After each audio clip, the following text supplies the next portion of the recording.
Ja, luister het goed. Ik in 1917 zit ik naar Hasselt in het college.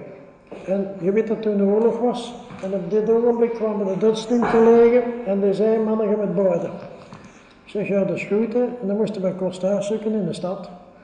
En we hebben er een gevonden, maar dan moesten we ook naar huis gaan. Dat was een ander probleem. Er reed geen trein, er reed geen tram. Er was gewoon dus niks meer over als te voeten gaan. En wij vertrokken door in Hasselt om 2 uur met de boot op het kanaal tot in Bergen. En dan kwamen we te voet naar Meldert. En zondags na de middag, als we goed gelaaien waren, met eten waren, want er was niks te krijgen, dan gingen wij te voet naar Hasselt, van Meldert dus naar Hasselt, en dat is ongeveer 17 kilometers.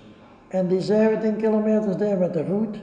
Maar later waren we zo slim geworden dat ik en mijn kozijn te hunne hadden zijn kerken en een peert. En dan gingen wij naar Hasselt, elkaar een peert. En er stond een peert in, zolang als je met een stek om die zijn knopen sloeg, dan liep hem. Sloeg ik hem meer, dan bleef hem staan. En daar zaten we in een afspanning in de Pelikaan in Hasselt. Dan bleef we 8 dagen staan en zaterdags erop, dan gingen we weer terug met kerken en peert naar huis.